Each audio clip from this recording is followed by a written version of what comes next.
What's up tout le monde et bienvenue sur le podcast a.k.a. No Cap. What boy J7. What boy le podcast. What up, y'all? C'est votre boy J7. Vous savez déjà, dans le rap game, tout le monde veut savoir, il est où le beef? C'est qui contre qui, le beef? Qu'est-ce qui se passe avec le beef à Montréal? Mais le seul beef qu'il faut checker, c'est ici. Boucherie Le Classico, 3334 Jean Talon Est. They got everything you need. Tu veux ton steak pour ton barbecue? Tu veux de la viande pour ton ragoût? Yo, il y a même des sandwichs smoke meat. Smoke meat halal garanti? Damn, it's going down, man. Boucherie Le Classico, come check them out. So, on est de retour pour un nouvel épisode. Yes, sir. Vous savez déjà comment ça se passe. On est en direct du Hidden Showroom. So, si vous voulez des lunettes, des vraies lunettes, composez le 514-802-2222 et prenez votre rendez-vous. Holla at my boy Lunettes, man. You know the motto. Everything you see is for sale. Et bien sûr, vous voyez nos yeux, vous voyez l'ambiance, vous savez déjà comment ça se passe. Big shout out à la famille de Smoke Signals, Kanisatake. Oui, big shout out Smoke Signals. You know they got us right every week. Shout out to the day ones. Yes, sir. On est live ici au Hidden Showroom, comme chaque semaine, bro. Week in, week out. Des gros guests, mon bro. Sortez vos crayons. Cette semaine, a senior executive, Ce qu'on appelle un vrai OG. un artiste, Put some respect. un visionnaire, Native TV. le mastermind de beaucoup de projets qui ont été dans la game et qui s'en viennent dans le futur de la game. Big shout out. Il est venu ici s'asseoir avec nous au podcast. Je parle du seul et unique Jean-Yves Roux dans la maison. What up, what up, what up, what up? Merci de me recevoir, guys. Ça fait plaisir, bro. Bienvenue à l'émission. Premièrement, félicitations. Félicitations pour la grande nouvelle qui est venue récemment par rapport à Native TV. Dis-moi, quand tu as entendu la nouvelle, c'est quoi que tu as fait pour célébrer ça? Ça fait longtemps que tu fights pour ça. Là. Oui, ça fait longtemps. Mais en réalité, j'ai pas eu le temps de célébrer pour des raisons assez spéciales. Je veux prendre le temps de vous expliquer ça. Because me and my team, we had to get to work like on the spot. OK, ouais. Quand même, c'est assez drôle la manière que les choses se sont passées. Mais le feeling vraiment était quand même assez incroyable. C'est comme si j'avais un énorme poids, comme si j'avais 24 tonnes qui sortaient de mon corps. Parce que, comme tu l'as dit, ça fait longtemps qu'on travaillait déjà sur ce dossier-là. Ça faisait 3 ans que ce dossier-là, du premier jour qu'on a déposé le dossier au CRTC, c'était en septembre 2020. Donc, ça faisait 3 ans qu'on travaillait sur ce dossier-là. Donc, ça devenait lourd à porter. Ouais, c'est sûr. C'est fou de voir que against all odds, dans un sens, ça a été accepté. Puis ça, c'est... Mais Natif, même avant que vous déposiez ça, c'était un poste qu'on pouvait commander et tout, right? Oui. Puis ça fait combien de temps de ça? C'était en 2018, le 14 juin, exact, 2018 pour être exact, que c'est rentré en ondes. Et on était effectivement une petite chaîne indépendante. Il fallait que les gens s'abonnent. Le seul câble distributeur qui a accepté de faire affaire avec nous, il faut le mentionner, c'est Bell. Le Cogeco, Vidéotron, les autres gros joueurs, ils n'ont jamais voulu faire affaire avec nous. C'est quoi qui faisait la différence pour Bell? Pourquoi eux ont accepté puis peut-être pas les autres? Bon, déjà, c'est une question de mentalité d'affaires. Tu sais, le headquarter de Bell n'est même pas à Montréal, hein, il est à Toronto. OK. Donc, la mentalité, vraiment, the way people see business, surtout dans le Canada anglais, est très différent qu'au Québec. Je suis probablement pas le premier, le seul qui vous dit ça. Fait qu'eux, ils voient les gens de Bell à Toronto, ils voyaient ça que, tu sais, ce côté multiculturel que nous, on voulait emmener dans le monde de la télé. Ils trouvaient ça intéressant parce que, tu sais, dans le Canada anglais, à Toronto, c'est normal. Ouais. T'sais. Il y a un marché, clairement, il y a un marché Oui, pour ça. clairement, il y a un marché, puis eux, ils le savent qu'il y a un marché pour ça. Ils disaient, why not? En plus, une chaîne francophone qui vient combler un besoin qui est clairement pas comblé par aucun autre média francophone. Fait qu'eux, ils l'ont tout de suite vu.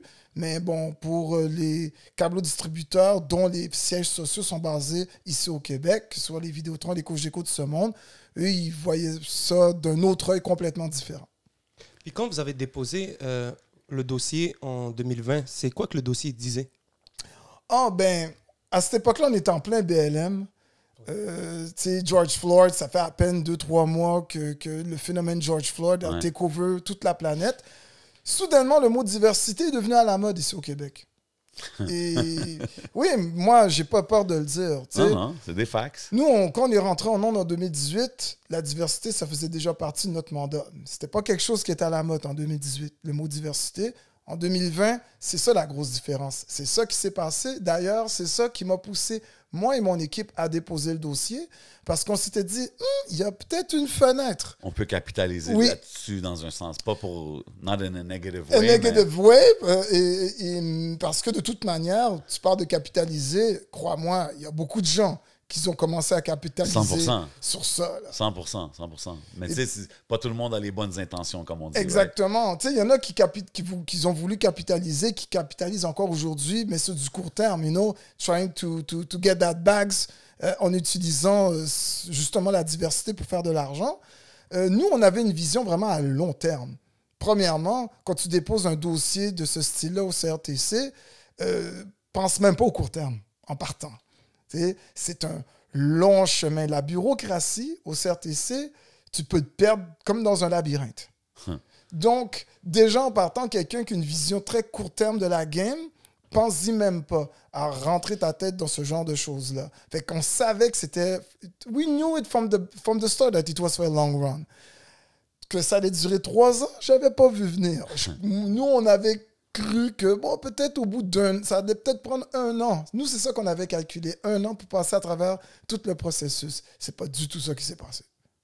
C'est-tu vrai qu'il y a eu d'autres, les gros networks ou qui ont commencé à sortir des émissions plus diversifiées, entre guillemets, un peu pour contrer votre entrée dans la game? Mais ça, en réalité, c'est par étapes. En 2020, comme j'ai dit, le mot diversité est soudainement devenu à la mode.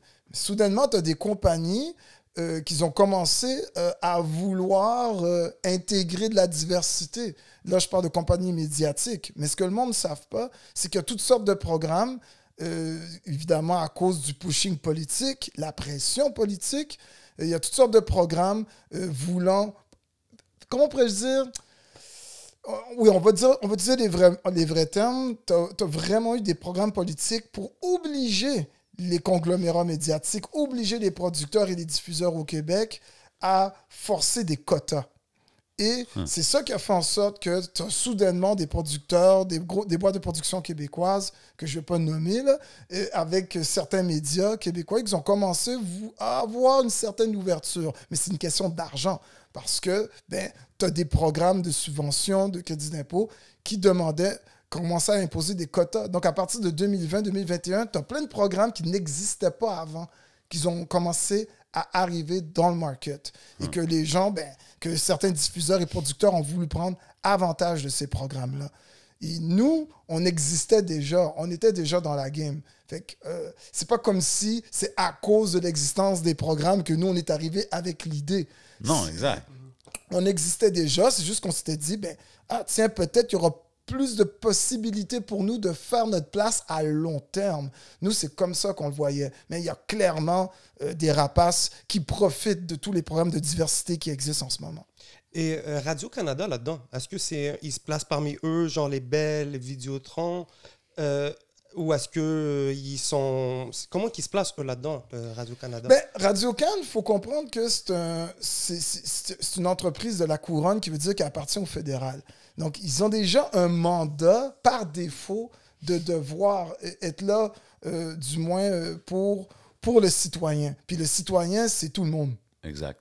Qui fait que, tu sais, Radio-Can, c'est à partir de 2020, peut-être un petit peu avant qu'il y a certaines dispositions, certains pushing politiques, un peu de pression politique du fédéral de Ottawa qui a été mis sur Radio-Can.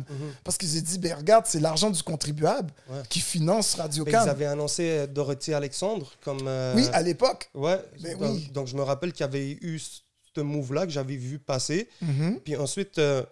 le CRTC, c'est quoi leur mandat? C'est quoi exactement aux gens? Si on peut leur expliquer, c'est quoi leur rôle? Parce que j'ai l'impression que dans toute cette histoire-là, c'est un peu les seuls qui ont pris votre side. C'est un tribunal administratif qui est, indépendant du gouvernement fédéral, mais qu'ils ont des comptes à rendre au gouvernement fédéral parce que c'est le gouvernement fédéral qui a créé le CRTC. Ouais, moi, dans ma tête, le CRTC, c'était toujours le gouvernement là, qui... En réalité, c'est une agence totalement indépendante, mais qu'ils ont un mandat qui a été vraiment donné par le fédéral depuis les années, parce que ça a été créé dans les années 40-50, je ne me rappelle plus de l'année exacte, pour justement légiférer le monde des télécommunications et des médias. Mais la principale raison pour laquelle le CRTC a été créé, c'est pour contrebalancer le pouvoir médiatique des médias américains. Parce que dans les années 50, quand les premiers gros networks de télévision américains, parce qu'on avait 4 gros, c'était ABC, NBC, CBC et Fox, quand eux, ils sont arrivés, et CBS, quand ils sont arrivés dans les années 50, ben, ce qui s'est passé, c'est que c'est devenu tellement gros que c'était il s'accaparait évidemment toute l'attention du public canadien aussi. Fait qu'à un moment comme un donné, peu les lois avec le français ici, genre. Oui. Ils mettent des lois, des quotas. Exactement, parce que c'est ça le mandat principal du CRTC. Le CRTC a été créé pour que justement du moins les consommateurs canadiens, les consommateurs de contenu, que ce soit télévision ou radio, ne soient pas submergés uniquement de contenu américain. Parce que sans le CRTC, croyez-moi, on écouterait que du contenu américain sur tous les médias canadiens en ce moment. Vous avez grandi sur du contenu américain, non, à la base? Facts. Moi, je consomme beaucoup plus de contenu d'ici aujourd'hui que growing up. Growing up, j'écoutais juste des affaires américaines. Je sais pas. Moi, c'était comme ça. Puis ensuite, il y a Musique Plus qui a sûrement... Musique Plus était là. Musique Plus, ça, c'est probablement la station d'ici que j'écoutais le plus. T'sais. Où est-ce qu'on voyait peut-être le Puis plus RDS, des affaires comme ça. Ouais. Mais Musique Plus, c'est un bel exemple. Musique Plus, ça a été créé par justement un de mes mentors, Mosenheimer. Oh, wow, OK. J'ai beaucoup appris avec ça. Ça, c'est le nom que je voyais sur les credits tout le temps sur la musique Musique Plus ou Much Music. C'est lui qui a créé Musique Plus et Much Music dans les années 80. Il a créé City TV, il a créé toutes sortes de médias. C'est un tycoon, là. Il est légendaire, ce monsieur-là. Ouais. Là, il est à sa retraite. Il voyage un peu partout à travers le monde. Shout out if he's watching. Shout out à Moses, d'ailleurs. Mais justement, c'est quand il a créé des chaînes spécialisées, parce que Musique Plus et Much Music, ça faisait partie justement des premières chaînes spécialisées commerciales qui ont eu énormément de succès dans les années 80. Ouais. Ça, c'est suite au succès de MTV. Exact. Donc, le gouvernement canadien a demandé justement s'il y a quelqu'un qui serait intéressé justement à utiliser une licence pour créer une chaîne qui viendrait contrebalancer justement la venue de MTV qui était devenue extrêmement populaire. Donc, il fallait une chaîne canadienne qui fait la même chose. Et puis, c'est Moses qui a réussi à avoir la licence pour créer Musique Plus pour le monde milieu francophone et Much Music pour le Canada anglais. Puis là, tu sais, évidemment, on t'est ici, on parle de Natif TV. Est-ce qu'il y a un poste ou un canal? Tu sais, beaucoup de monde vont dire BET aussi ou ça. Comment tu décrirais? Parce que j'imagine que tu as déjà la programmation prête ou plus ou moins prête pour les premières saisons. Mais comment tu décrirais le mandat, disons, de Natif TV? Tu sais, c'est-tu comme un BET? C'est-tu comme un MTV? Je sais pas. Ça se rapproche beaucoup de BET, mais une version plus multiculturelle. Tu sais, BET a un mandat aux États-Unis qui est une chaîne afro-américaine pour la population afro-américaine. Ouais.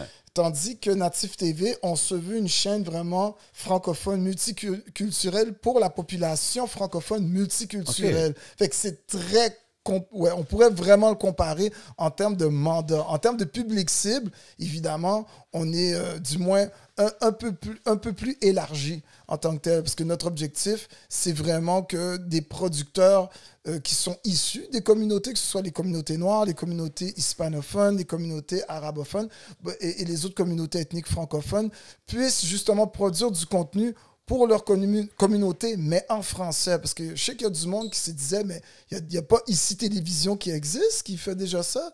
C'est pas la même chose, parce que Ici Télévision, qui a été la chaîne qui a remplacé CJNT, parce que étant donné qu'on est de la même génération, tu te rappelles peut-être de CJNT, là, la chaîne multiethnique des années 80, mais c'est Ici Télévision qui a remplacé cette chaîne-là. Et puis, ce mandat-là, c'est de diffuser du contenu dans les différentes langues des gens qui viennent immigrer au Canada. C'est ça, c'était pas la même chose. C'est pas la même chose du tout. Donc, nous on diffuse pas du contenu genre en créole, en lingala, en cantonais, en italien, en espagnol. C'est un canal francophone. C'est un canal francophone. Et ça, c'est une énorme différence. C'est pas du tout la même chose. Notre mandat est complètement différent. Puis, t'as-tu reçu, exemple, j'imagine depuis la bonne nouvelle, ou même avant, est-ce que tu reçois beaucoup de projets ou de scripts de producers ou directeurs issus des différentes cultures? Ben, c'est sûr que le téléphone et notre boîte de email de mon équipe de programmation, elle a explosé depuis à peu près une semaine et demie. Okay, parce c'est que une bonne nouvelle. Parce que les gens voient qu'il y a une opportunité qui n'existait pas vraiment avant. Ouais. Bon, c'est sûr qu'il y a des mauvaises langues qui vont commencer à dire ben, à quoi ça sert natif. Il y a plein de programmes de diversité qui commençaient déjà à faire la job. Bon, moi, qu'est-ce que je réponds à ces gens-là? C'est que, regarde, ça fait peut-être 2 ans maintenant que la plupart des programmes de diversité qui existent en ce moment ont fait en sorte que, soudainement, on voit petit peu plus de couleurs à la télévision québécoise, mais ça fait à peine 2 ans que réellement qu'il y a une espèce de vent de changement qui a commencé. Mais 2 ans pour rattraper 20 ans de retard. Ouais. Puis, tu sais, je veux pas... Il y a aussi, comme, on va mettre de la couleur, mais comme, est-ce que les gens qu'on met de couleur sont vraiment représentatifs des communautés qu'on veut représenter? Facts. Parce que tu peux prendre un gars qui a un prénom, disons, maghrébin, tu sais, mais, pardon, il y a... Tu sais, je veux pas commencer à juger qui et comment, mais peut-être que cette personne-là n'a pas le discours de la communauté maghrébine qui est en ce moment, et que eux, ils ont peut-être vu quelqu'un qui fit leur narrative, puis on dit, lui, il s'appelle comme ci, comme ça on va le mettre là. Donc, est-ce que aussi la fausse représentativité est un défi? Ben, tu sais, c'est un bon point, ça. C'est bien que tu montes sur ce point-là, parce que ça, c'était un des arguments sur lesquels j'ai dû justement défendre par rapport à certains points qui avaient été emmenés par un des opposants à notre licence. Il y a certaines, évidemment, grosses télécoms dans leur lettre d'avocat qui disaient que il y a déjà des initiatives à la télévision. Ils ont même donné une couple d'exemples qui ressemblent à ce que tu viens de dire. Et puis, mais nous, mon équipe, qu'est-ce qu'on est arrivé comme argument pour contrer cela? C'est que, regardez, faut pas mélanger des pommes et des oranges, là. C'est pas seulement mettre de la couleur à la télévision, là. Ça, c'est quelque chose que... authentique. C'est ça. Ça, c'est quelque chose... Ça, c'est quelque chose que... Il y a 20 ans de ça, on aurait pu nous impressionner avec ça. Regarde, il y a un arabe dans une émission, il y a un noir dans une émission.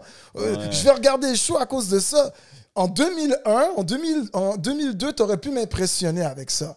En 2023, là, maintenant qu'on a accès à plein de contenus grâce à Netflix, grâce à Prime, grâce à toutes ces plateformes-là. Puis même les réseaux sociaux qui te montrent toutes les différentes communautés, comment qui sont, tu sais. Exactement. It's not enough. Maintenant, c'est pas seulement une question de mettre un peu de couleur dans l'écran. Maintenant, it's about the storytelling. Yeah. C'est l'histoire qui est racontée. C'est ça. Qui raconte cette histoire-là? Exactement. Qui a écrit cette histoire-là? Est-ce que c'est intègre? Est-ce que ça fait du sens? Est-ce que les jeunes qu'on veut cibler, est-ce qu'ils vont se reconnaître dans ce contenu-là? C'est ça la question qu'il faut se poser. Mais tantôt, quand je t'ai dit, moi, j'écoutais juste la télé américaine ou whatever, ou autre, c'est parce qu'il n'y a pas vraiment d'émissions d'ici que j'étais comme... Oh, nice, c'est comme ça qu'on est, comment qu'on parle ou avec qui qu'on chill. Tu comprends ce que je veux dire? So, c'était même pas quelque chose qu'on pensait à aller checker parce que c'était comme... Je veux pas dire que c'était pas pour nous, mais on se reconnaissait pas, disons, là-dedans. C'est ce que je veux dire? Si le contenu te rejoint pas, ça te rejoint pas. That's it. Tu sais, il y a des... Tu sais, je me rappelle dans une des lettres, justement, encore d'opposition contre nous, il y a une des télécoms qui disait, tu sais, c'est déjà dur le marché, tu sais, à cause de Netflix, à cause de Prime, les gros joueurs américains. Rajouter, genre? Là, maintenant, vous voulez nous imposer cela. Puis, nous, qu'est-ce qu'on a répondu? C'est comme, regarde, bien avant que Netflix arrive, bien avant que Disney+ ou Prime Video, que ces plateformes-là arrivent, ben, les gens de nos communautés avaient déjà déserté la télévision québécoise. Elle avait déjà déserté. Fait que quand Netflix et compagnie sont arrivés, ben, il y avait déjà un marché qui n'était pas intéressé à la télévision québécoise et qui était déjà prête à autre chose. Ouais. Est-ce que Alors là, le mandat d'avoir la chaîne de TV publique et gratuite maintenant, qui est Native TV, c'est pour d'essayer de ramener les communautés francophones vers la TV, parce que maintenant, la plupart des gens, ils ne regardent plus la TV parce qu'ils ne se sentent plus représentés. C'est ça. Exactement. Ben, même pas juste l'affaire de représentation. En 2023, beaucoup de jeunes consomment beaucoup plus d'Internet Oui. et de YouTube Oui. que la télé. Fait que ça, c'est-tu un challenge ou comment tu vas approcher ça? Est-ce que c'est d'essayer de ramener les gens vers la télé ou c'est peut-être d'avoir une présence sur Streaming. l'Internet? C'est ça, ou... parce que Netflix, pardon de te Ouais, non, couper, vas-y. mais comme Amazon Prime, Netflix, c'est des abonnements streaming qui sont payants. Est-ce que c'est dans la stratégie d'affaires de Native TV d'offrir ce service-là aussi complémentaire, en plus de la TV? Mais c'est un autre très bon point. On était totalement conscient du fait qu'il y a une clientèle, surtout si tu tombes en bas de 30 ans, là, la plupart en bas de 30 ans ne regardent pas la télé de manière conventionnelle. C'est à travers les plateformes qu'ils regardent le contenu. Tu sais, que ce soit YouTube ou que ce soit Netflix. Ouais, more than ever, là, comme on dirait, ça, de plus en plus, ça se dirige vers ça. Il n'y a pas de retour en arrière. Regarde, je crois que J7, on est peut-être pas loin en termes de génération. On a grandi avec les CD. Ouais, of course. Et les et peut-être les cassettes Ouais, les TDK. cassettes. Ah, tu as eu le temps de connaître ça? Ben ouais, 100%. Donc, bon, aujourd'hui, un jeune de 18 Je suis ans... né en 96, mais j'ai connu ça, là, j'avais des grands frères. Aujourd'hui, un jeune, tu lui montres un CD ou une cassette TDK avec un walkie-talkie, il va pas... Ah, avec un Walkman. Un Walkman, de walkie-talkie, un Walkman, il va pas savoir... Il ne faut pas savoir dire, qu'est-ce que tu veux exactement que je fasse avec qu'est-ce que je fasse avec ça. Ouais. Tu sais, donc, du moment que quand évidemment, la technologie de la digitalisation de la musique est arrivée, toute la game a changé. Tu sais? Ouais. Fait Mais tu sais, il y a encore des affaires comme exemple au Québec. Il y a des émissions que les reality shows, whatever, Oui, que qui tout le pognent monde encore. va aller checker, right? Fait qu'il y a encore possibilité de créer ce genre de contenu-là, tu sais. Oui. Mais moi, je pense que c'est important d'avoir une présence Internet, web, je sais pas, streaming, comment tu peux voir ça, là, mais... Mais tu sais, la télévision, les gens la regardent plus qu'avant. C'est la manière de le regarder qui est différente. OK. Qui fait que nous, sachant que justement les plus jeunes, la génération en bas de 30 ans, en bas de 35 ans, ils regardent pas, ils n'utilisent plus le câble pour regarder la télé. Ils utilisent Fire TV, Roku ou directement leur téléphone ou leur tablette. Fait on sait très bien qu'on n'aura pas le choix justement de rendre Native disponible aussi à travers une offre purement numérique. On a une équipe qui travaille sur ça au moment qu'on se parle. Nice. Ça, donc, c'est dans les prochains mois qu'on aura des annonces par rapport à ça. Mais c'est sûr qu'il y a des gens qui nous ont dit, mais pourquoi vous n'avez pas commencé par là? Ça, c'est une très bonne question qu'on nous a posée. Puis, nous, notre réponse est très simple. L'Internet est complètement contrôlé financièrement par les magas, qui veut dire les Facebook, Google et Amazon et compagnie. C'est eux qui contrôlent la game. Fait que la seule manière de rentrer dans le monde médiatique, c'est à travers le système qui existe encore. L'écosystème canadien, il est encore là. Ouais, 100%. Il existe encore, donc il fallait qu'on rentre dans l'écosystème. Pourquoi? Parce qu'on est dans un écosystème où le producteur de contenu qui a une idée, qui aimerait produire de quoi, il est obligé de faire affaire avec un diffuseur canadien pour avoir accès à quoi? Aux subventions et des crédits d'impôt. Parce qu'il y a du monde qui ne le savent pas, mais 85% à 90% du contenu québécois, télévisuel et cinématographique, il existe grâce à nous, les payeurs de taxes. Combien t'as dit? 85%. C'est énorme, bro. Tu sais, de l'argent qui finance Ça, c'est le les contenu. subventions. So, basically, les subventions couvrent 85% de ce qu'il y a à la télé. À la télé québécoise. De tout ce que tu vois. C'est pas... des plus petites productions jusqu'aux productions super commerciales que Julie Schneider et Véronique Cloutier et compagnie produisent. 85% de l'argent, c'est nos taxes et nos impôts. Est-ce que ça veut dire que l'industrie de la TV est en mal en point si c'est rendu que le gouvernement doit supporter 85% des trucs? Ça veut-tu dire Ça a que... toujours été comme ça en passant. Ah, OK. Ça a toujours été comme ça. C'est juste que les années ont passé, mais il y a moins d'argent. Fait que pourquoi il y a moins d'argent? Parce que la publicité qui va de plus en plus vers l'Internet et quand on pense à la publicité qui va vers l'Internet, dans les poches de qui ça va? Ben, ça va à Silicon Valley. Yeah. C'est encore Ouais. Facebook, Google et compagnie qui bouffent l'argent publicitaire sur Internet. Qui fait que c'est pour ça qu'il y a plein de médias qui ferment un après l'autre. Moi, l'affaire de 85%, c'est juste, ça me fait penser un peu à la musique, puis des Oui. choses comme ça, où est-ce que on se fait dicter un peu qu'est-ce qu'on regarde, Oui. right? Qu'est-ce qu'on voit, Ouais. qu'est-ce qui est, what's fed to us. Absolument. Tu sais? Puis l'Internet, ça a amené un peu la démocratisation, parce que tout C'est le monde ça. peut aller voir ce qu'ils veulent. C'est ça. Fait que c'est comme... It's like, tout ce qu'on a vu depuis toutes ces années-là, on dirait que c'est comme un peu un fake industry, là, dans le fond. Tu sais ce que je veux dire? It's rigged. It's The- rigged. The game is rigged from the get-go. On faut se dire... Les... Comme c'est pas le plus populaire qu'on voit, c'est pas le plus... Tu sais ce que je veux dire? C'est pas ce que le monde veut vraiment voir. Why? I don't understand why the system is so... Parce que la manière que le système a été monté, c'est à cause que it's a matter of a sustainable system. Le marché, le marché est trop petit pour s'autofinancer tout seul. Aux États-Unis, il n'y a pas de subvention qui est injectée dans la production Aux États-Unis, télévisuelle. si quelque chose parce- est populaire, ils Ça, le mettent de l'avant. Exactement. Point Mais final. c'est un marché de 330-350 millions d'habitants.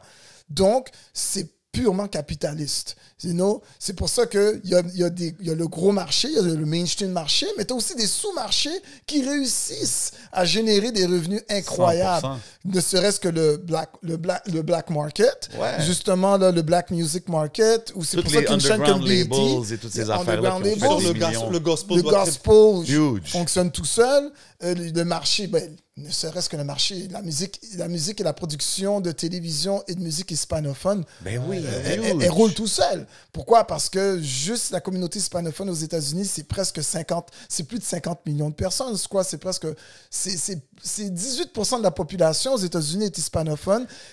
Presque 13-14% de la population est noire aux États-Unis. Fait que c'est des markets qui peuvent facilement, juste avec le capitalisme pur, peut réussir à faire vivre les producteurs. Mais même dans le Canada anglais, comme tu disais tantôt, c'est un peu plus cette mentalité-là, non? Par rapport au business, c'est un peu plus à l'américaine. Oui, parce que le marché anglo-saxon est un marché à la base. Le marché nord-américain, il y a une énorme market et il était international Mais aussi. c'est quoi qui bloque ici au Mais Québec? déjà, c'est quoi la situation du marché ici? À quoi il ressemble? Ben, en ce moment, on est comme dans les débuts d'une espèce de crise qui a déjà commencé il y a quelques années de ça, avec évidemment comment pourrais-je dire, la venue de Netflix. Parce que la venue de Netflix a démontré qu'il y avait possibilité aux gens d'ici d'avoir accès à du contenu autrement. Parce que avant que Netflix ouvre cette espèce de boîte de Pandore, ben, on se faisait imposer qu'est-ce qu'on pouvait regarder à la télé. Ouais. Il n'y avait pas, en dehors ce qu'il y a sur le câble, ben, tu peux regarder du contenu sur des sites illégaux sur Internet. Tu sais, ce que Netflix est arrivé, c'est carrément, c'est d'arriver avec une autre option de contenu que les gens n'avaient pas accès Ça l'a à. changé. C'est comme le streaming de la musique. Ça l'a changé Exactement. la façon que tu consommes. Comment s'appelle encore la compagnie là, qui est arrivée en 2000 Napster? qui est Napster. Ouais. On a vu, de la même manière que Napster a changé la game de la musique ouais. forever. Yeah. On n'est plus jamais retourné en arrière. Ouais. C'est exactement ce qui s'est passé avec Netflix. Netflix est arrivé au Canada en 2011. Puis 2011, c'est hier. Ça fait pas... C'est vrai que ça fait pas longtemps. Ça hein. fait pas longtemps, là. 2011. Puis moi, je me rappelle, c'est quand je suis allé à ce qu'on appelle une espèce de grosse conférence annuelle qui s'appelle C2. J'avais entendu parler de Netflix. On est en 2012. Je connaissais pas bien cette compagnie-là, à part parce qu'eux, ils ont commencé avec des DVD que tu pouvais louer directement sur leur site sur leur site Internet. Et puis Oui. que tu recevais, c'est peut-être pour un looney, tu recevais le CD chez vous directement. Ouais. Et quand tu as fini de regarder le film, tu déposais dans une boîte rouge. Exact. Tu sais, c'est comme fou ça comment que ça a Netflix. commencé. Ça a commencé en 1999, Netflix, comme ça. Et c'est en 2007 qu'ils ont décidé d'arriver avec la version totalement digitale. 2011, ils sont arrivés au Canada. 2012, moi, j'en ai entendu parler pour la première fois. Puis, qu'est-ce qui m'a donné la puce à l'oreille? C'est quand j'ai vu Kevin Spacey, un acteur américain, quand même, c'est pas n'importe qui, très connu, qui lui, il y a, dans une conférence où il a été invité, bien, il a dit comme ça que lui a décidé d'être partenaire dans un projet avec Netflix d'une reprise d'une série très populaire en Angleterre qui s'appelait House of Cards. Yeah, bro. Ça a été la première série produite par Netflix. Par Netflix, exactement. Ok. Puis, j'étais comme, hein, je trouvais ça bizarre. Comme ça, tu as un gros nom comme Kevin Spacey décide de s'associer avec une plateforme Internet. Il me semble que c'est pas le genre de gars qui va s'associer à n'importe quoi. Et puis, qu'est-ce que j'ai entendu dire dans les coulisses de l'industrie? C'est que Netflix avait investi 100 millions de dollars sur 2 saisons produites d'avance. Crazy. Puis là, j'étais comme, my God, 100 millions de dollars sur une série qui va jouer uniquement sur une plateforme sur Internet. On est en 2012. This is crazy money for this type of project. Ouais. Fait que là, moi, je me suis dit, tu sais quoi? Je crois que j'allais m'abonner à Netflix juste pour regarder cette série-là. Wow. Quand Ok, je me suis abonné, t'étais early, là. la première chose que je me suis rendu compte, c'est que la première saison était disponible au complet, les 13 Ouais. épisodes. Puis Le c'est comme- binge watch. comme le binge watch, c'était possible seulement avec genre des vieilles séries, Quand t'achetais des coffrets des DVD. coffrets DVD, Ouais, genre c'était juste ça. de Sopranos, Ah ouais. tu sais, des coffrets. 24. Exactement, tu sais, des séries que t'aimais beaucoup. Ouais. C'est comme ça que tu pouvais binge watch avec tes DVD. Mais binge watch, une nouvelle série qui vient d'arriver, j'étais Ouais. comme, hein, Toute la saison d'un coup. d'un coup de Ils même. ont changé la game. Fait que c'est comme, c'est quoi cette manière de fonctionner? Fait que c'est comme si je voyais comme, OK, these guys are getting somewhere. Fait que moi, j'ai commencé à appeler plein d'amis. Yo, guys, il y a une nouvelle série qui vient d'arriver sur une plateforme que vous avez peut-être jamais entendu parler. Ça s'appelle Netflix. You have to go on this platform. Ils vont changer la game. Ben ouais. Puis, il n'y a personne qui me croyait. Je dis, hein, Netflix, une série, House of Cards, ils ont mis tous les épisodes, va voir. Puis, c'est quoi, ça a pris 3-4 ans pour que ça explose, cette série-là. Puis après ça, ils sont arrivés avec Orange is the New Black. Après Breaking ça, Bad. exactement. Ouais. Ils sont arrivés, ils ont récupéré la série Breaking Bad, qu'ils ont toutes mis la série au complet aussi sur leur Ouais, c'est plateforme. ça. Ils n'ont pas produit Breaking Ils n'ont pas Bad. ça, produit, my bad, ok. mais ils ont acheté les droits, Ouais. puis ils ont toutes mis les 5 saisons au complet avec Breaking Crazy. Bad Ouais. sur leur plateforme. Moi-même, je suis un grand amateur de Breaking Bad, donc j'étais content Grosse que ça émission. atterrisse là. Fait qu'ils ont complètement changé la game. Fait que, et c'est là que, justement, il y a un son de cloche qui est envoyé. Mais le problème, c'est qu'ici au Québec, comme dans le reste du Canada, ils se sont réveillés très en retard. Tu sais, Tout TV, Crave, Tout TV, ça a été créé par Radio-Can, puis Crave, ça a été créé par Bell. Ça arrivé comme 3-4 ans par après. C'est des late adapters, man. Oui, très, très late. Même, t'as plein de gens comme moi qui ont embarqué rapidement. En tant que consommateur, je ne pouvais plus me passer de Netflix parce qu'il y avait plein d'affaires intéressantes qu'on n'avait pas accès auparavant. Là. Fait que la game était totalement changée. Puis je me suis dit, tu sais quoi? Si on réussit à lancer la chaîne de télé, c'est sûr et certain qu'on n'a pas le choix de rentrer dans cette game-là. Parce que de toute manière, la nouvelle génération aujourd'hui, ben, it's all about the web. On n'a pas le choix. 100%. Il n'y a plus de retour en arrière. De la même manière que Napster a changé la game de la musique, puis on n'est plus jamais retourné en arrière dans la musique. Yeah. Ben, c'est la même manière qu'on ne va plus jamais retourner en arrière dans le monde de la télé. Selon mon pronostic, on en a peut-être pour maximum 5 à 10 ans et le modèle d'affaires du câble aura totalement disparu. Yeah. Mais l'important Ah aussi ouais, hein? là-dedans, c'est le data. Oui. C'est grâce à ça, tu vas savoir c'est quoi les tranches d'âge que tu rejoins, c'est où les régions. Tu as des informations qui sont beaucoup plus on the front, que je présume qu'avec la télé. Ou Ben, c'est avec le data que l'équipe de Netflix a décidé d'investir sur House of Cards. Qu'ils ont décidé d'investir, par exemple, dernièrement sur une série, très dernièrement, qui a eu un énorme succès, Squid Game. Ouais. Ouais. Une série coréenne. Yeah. So random. Coréenne, une série coréenne. Est-ce qu'en 2010, 2009, une série coréenne aurait pu Aurait avoir bombe du ici succès en Amérique du Yeah. Nord. Ah, en c'est Amérique fou. du Nord? Crazy. Mais ça vient tout avec ce que tu dis, comme comment que la game a changé. On consomme tout différemment. On consomme différemment, we don't care. Que ce soit Casa de Papel. C'est une série espagnole. Bro, tu l'écoutes à 4 h du matin, tu l'écoutes à 6 h du matin avant d'aller au travail, whatever. Le monde, c'est ça qui est arrivé. Mais comme, tu sais, là, quand on parle de natif, moi, la programmation de natif, je connais pas beaucoup. Il y a 10 de épisodes en ce moment, je pense. Vous avez 10 programmes. J'allais sur 10 le site. programmes, OK. Moi, je sais que j'ai déjà vu des gospel shows. Puis j'ai déjà vu, évidemment, on a mentionné Crowd tantôt, shout-out. La pause hip-hop avec de la pause hip-hop. Fait que moi, quand je regarde, exemple, du contenu comme ça, je suis comme, oh, OK, this is something I could watch regularly. Tu comprends? Je peux écouter ça régulièrement. Mais public cible, c'est quoi? Tu sais, comme pour Natif TV, est-ce qu'il va y avoir plusieurs émissions comme ça, axées sur la musique? Est-ce que ça va être plus des séries, des films? Comment tu vois ça? Ben, on pourrait, en termes de positionnement dans le market, c'est sûr que Natif TV n'est pas une chaîne spécialisée comme RDS qui est une chaîne de sport, ou Zest ou Food Network qui sont une chaîne de cuisine, de bouffe. On est plus une espèce de chaîne généraliste, mais notre niche, on a quand même une niche qui est d'avoir un contenu justement qui représente cette nouvelle génération urbaine dans lequel justement moi ce que j'appellerais la génération hip-hop va être capable de se reconnaître là-dedans. Moi-même, c'est fou, hein? Je me considère comme un petit vieux parce que, bon, je suis un papa, j'ai 4 enfants. T'es juste un triple OG, bro.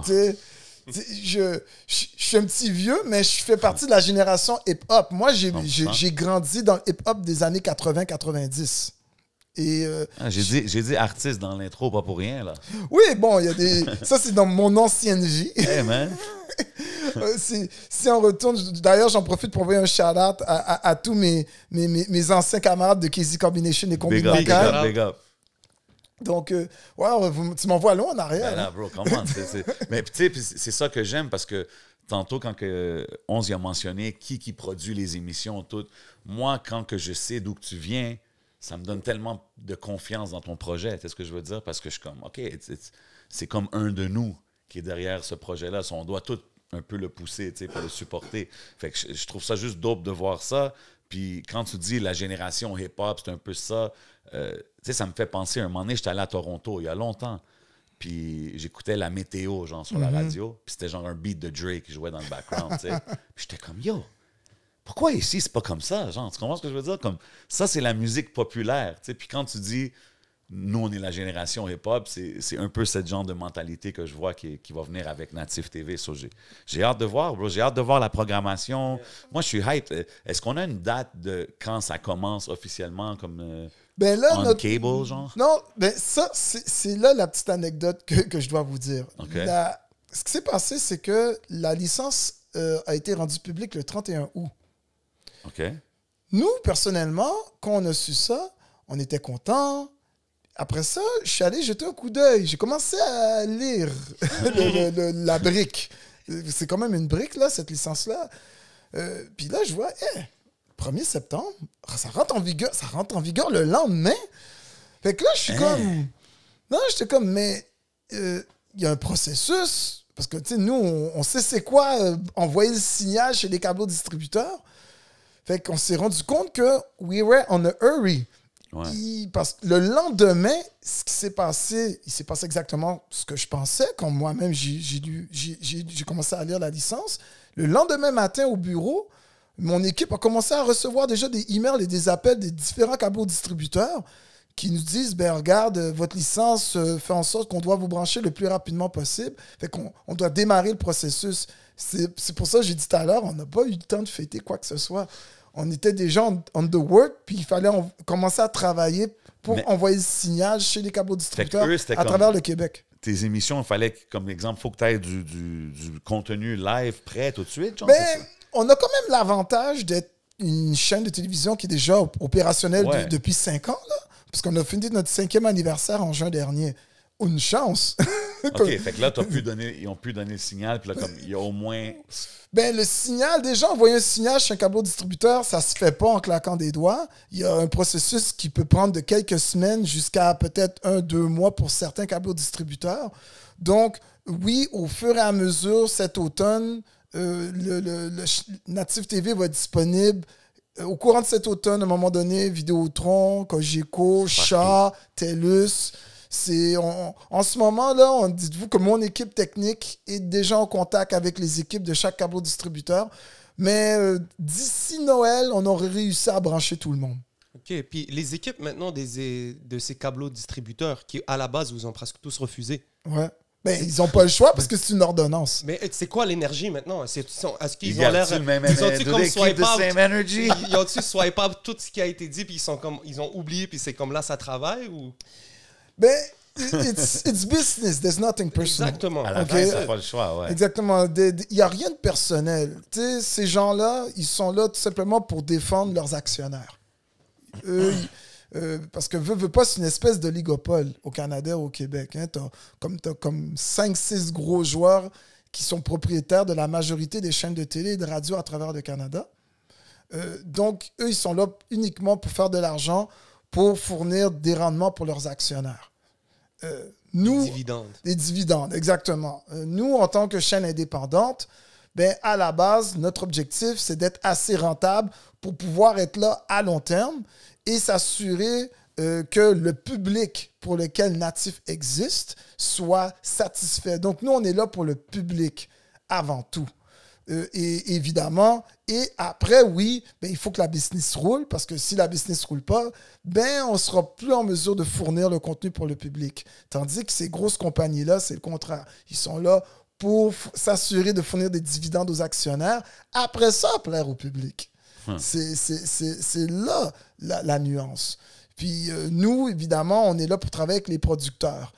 Parce que ça, c'est le mandat pour lequel le CRTC nous a accordé la licence, c'est être au service du public et des producteurs qui doivent fournir du contenu pour ce public-là. Puis tu as dit que vous acceptez comme beaucoup de producteurs avec leurs produits, leurs émissions, whatever it is. Est-ce que vous allez créer aussi des émissions? Ben, notre principal mandat, c'est pas d'être des créateurs d'émissions, c'est surtout de travailler avec les créateurs de contenu. C'est une plateforme de distribution. De distribution de contenu, Okay. Exactement. Autant on air, sur broadcasting, que dans les mois qui s'en viennent, on a des annonces qui s'en viennent, qu'en streaming. Parce que nous, on veut s'assurer de pouvoir quand même aller chercher cette clientèle-là qui ne regarde pas la télé, mais qui regarde la télé, mais pas par le câble, mais directement par Internet. Donc, nous, notre job, ben, c'est de fournir le contenu par le broadcasting et le streaming. Est-ce qu'on va quand même faire quelques productions in-house? Oui, mais ça va être minoritaire. OK. Ben, let's work. Ah, Let's oui. go. La porte est ouverte à tout le monde. Ça, c'est sûr et certain. Et évidemment, bon, c'est mes collègues dans le département de programmation, parce que moi, je suis un administrateur.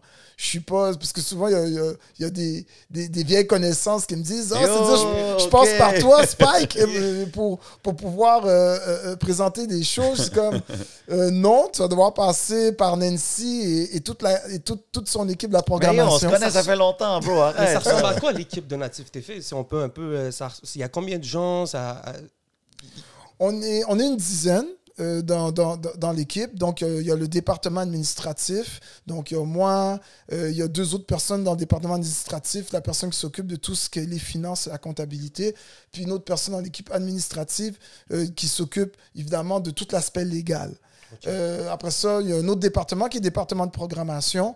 Ça, elles sont 3, ce sont des mesdames qui contrôlent ce département-là, évidemment, qui s'occupent évidemment de s'assurer que les contenus qu'on reçoit respectent évidemment les standards du département de broadcasting et ils s'assurent évidemment que les producteurs qui ont besoin de notre support pour déposer leurs projets, soit au FMC, qui est le Fonds des médias du Canada, ou à la SODEC, ou à Téléfilm, ben, c'est vraiment l'équipe de la programmation qui s'occupe de faire, évidemment, de maintenir des bonnes relations avec les organismes qui financent les contenus, parce que j'ai dit tout à l'heure, 85% de l'argent, ben, ça vient des organismes de financement. Sans le Fonds des médias du Canada, sans la SODEC, sans Téléfilm Canada, sans les fonds privés comme le fonds Bell ou le fonds Rogers, Fonds québécois, tous ces fonds-là, ben, tu ne peux pas produire du contenu de qualité. Là, tu es stock à produire de tes propres poches avec tes partenaires du contenu pour le web uniquement. Okay. Mais toi qui as été là depuis longtemps, qui as vu quand même le processus et tout, Là, vu que tu agis en tant que distribution, Ouais. donc un peu, tu comptes sur les producteurs. Oui. Puis maintenant qu'on sait que les producteurs, ben, la plupart de leur argent vient des subventions. Oui. Donc, est-ce qu'il y a une éducation qui est bien faite aux gens de ces communautés au niveau des subventions, de pouvoir avoir des chances... Aller chercher le backing, genre nécessaire. Exactement. Wow, la réponse est dans ta question carrément. Parce que, comment on pourrait dire, knowledge is power.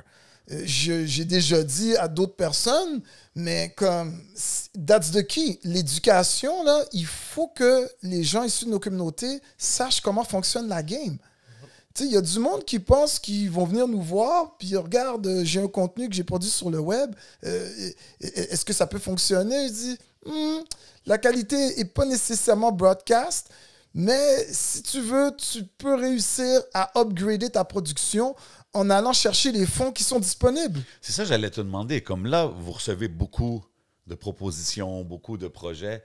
Quand vous recevez, exemple, des projets indépendants comme ça, qui n'ont pas nécessairement du gros backing, Ouais. est-ce que tu en as reçu beaucoup? Est-ce que vous êtes impressionné de ce que vous voyez? Est-ce que je me demande c'est quoi le range de choses que vous recevez par rapport à ça n'a comme aucune place sur la télé, à wow, je suis impressionné. Tu as une minorité quand même, peut-être un 10-15% qui réussissent à avoir de quoi broadcasting quality, que c'est diffusable à la télé. Mais ça, c'est une minorité parce que la qualité, ça coûte. Souvent, il y a du monde qui pense que produire quelque chose de qualité, c'est avoir juste des bonnes caméras. Totalement faux parce que au contraire, la technologie n'a jamais rendu justement l'équipement de production aussi accessible. Non, aujourd'hui, la qualité, c'est pas le gear. Parce qu'à chaque année, tu as toujours une nouvelle caméra, Qu'est-ce que tu fais un nouveau avec, logiciel qui vient remplacer celui qui est sorti l'année d'avant. Ouais. Non, c'est la ressource humaine. C'est ça qui fait la différence. C'est ça qui emmène ta qualité.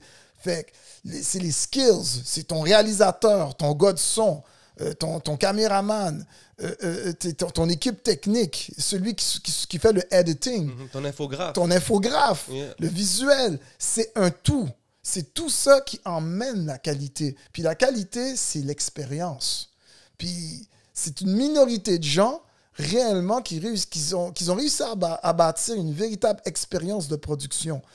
Parce que, tu sais, produire un concept d'émission de télé avec une équipe de 3 versus produire une émission de télé, une équipe de 10, c'est sûr que ce ne sera pas la même qualité. 100%. T'sais? Puis pour pouvoir engager une grosse équipe, il faut de l'argent.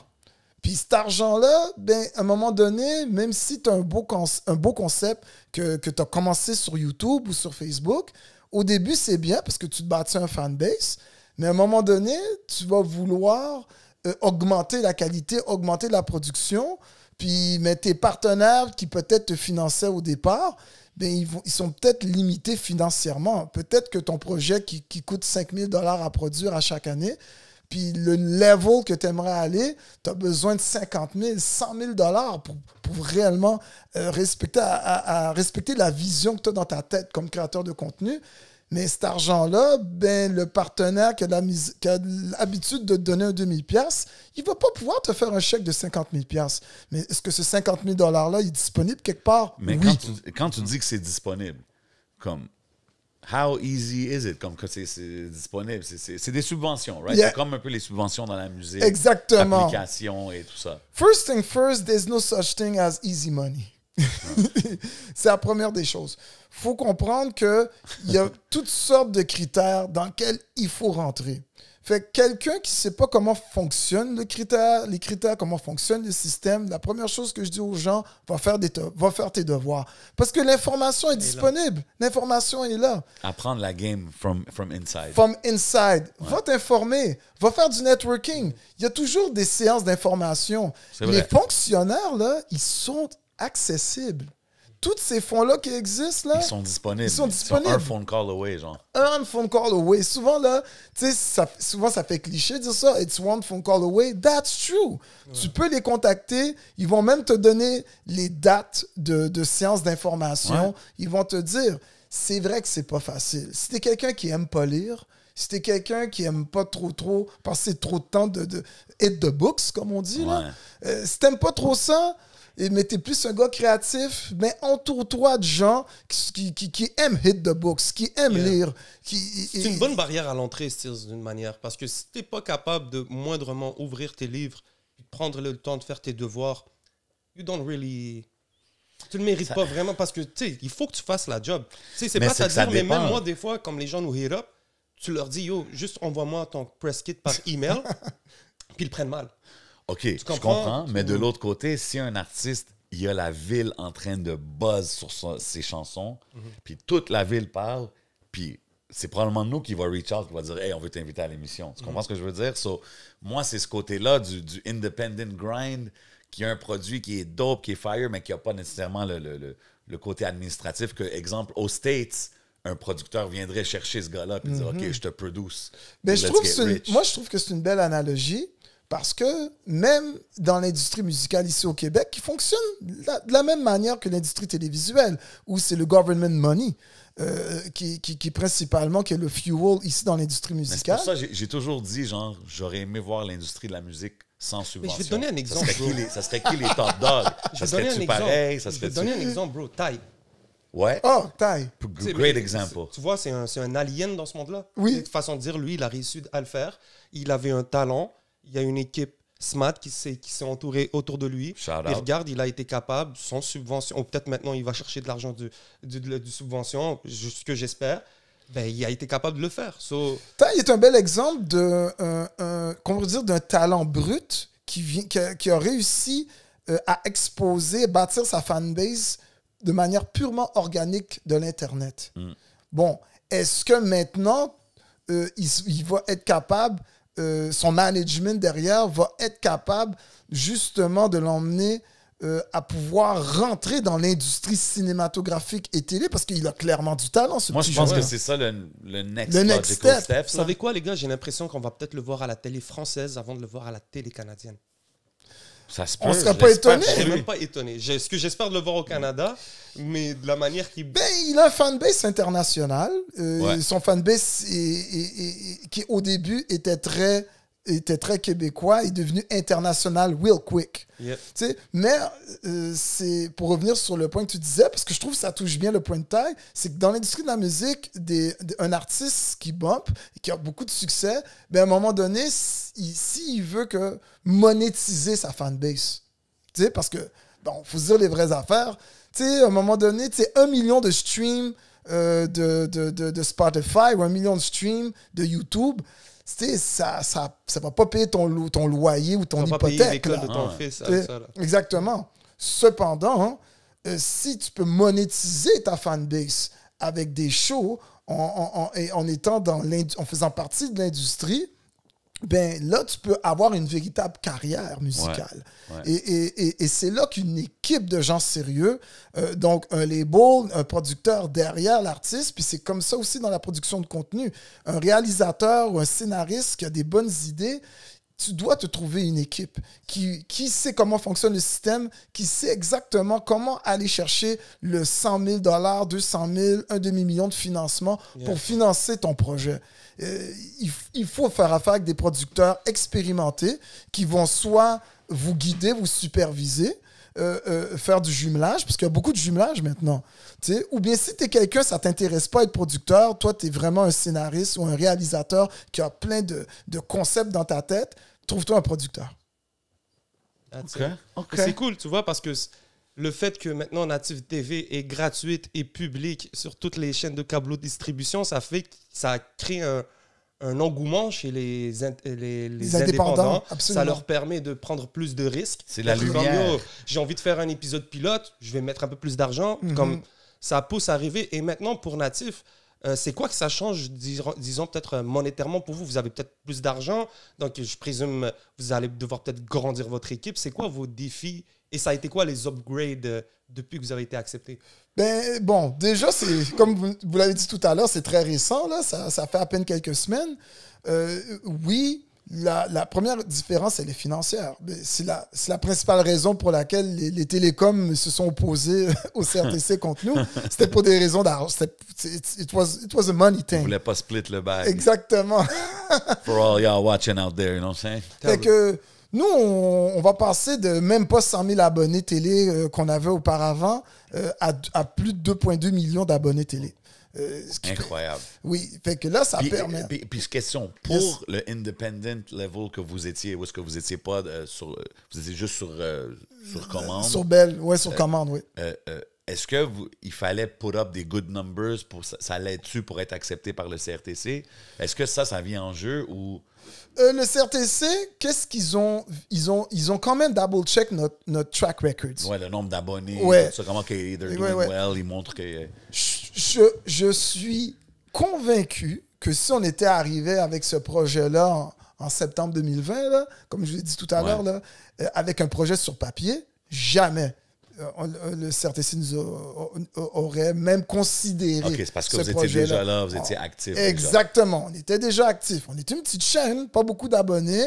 On n'a pas un gros roulement, mais ils voyaient que mais ils existent déjà, ils font déjà un travail avec très peu de moyens, mais ils sont là.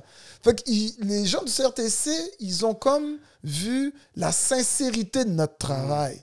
Puis que l'intégrité et la sincérité de notre travail. C'est très, très, très important. C'est dope, ça. Tu sais, ils nous ont pas vus comme des gens qui voulaient profiter. Mais c'est dope de finalement comme catch quelqu'un qui comprend. Genre, tu sais ce que je veux dire? Comme de votre côté, que finalement, quelqu'un dans l'industrie... C'est une très bonne affaire que tu amènes. Parce que là, on parle de CRTC, on parle d'un organisme, mais derrière tout ça, c'est des gens. Oui.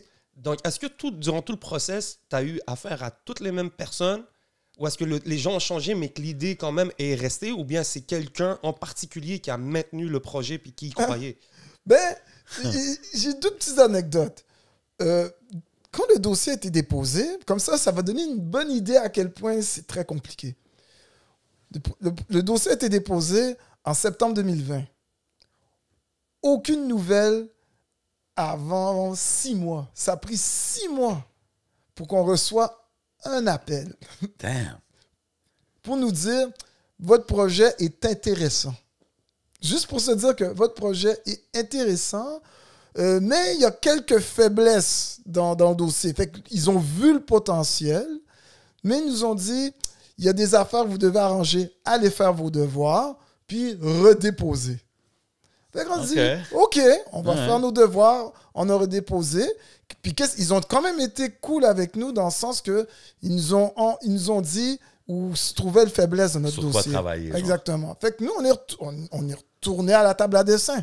On a remodelé un peu tout notre dossier, réussi à arranger les points faibles, redéposé peut-être 1 mois, 2 mois après, et en se disant, bon, ben cette fois-ci, ça devrait être cool. 1 an plus tard. Okay. Là, pensez-y, on a passé de septembre 2020 à peut-être avoir des nouvelles d'eux en mars 2021.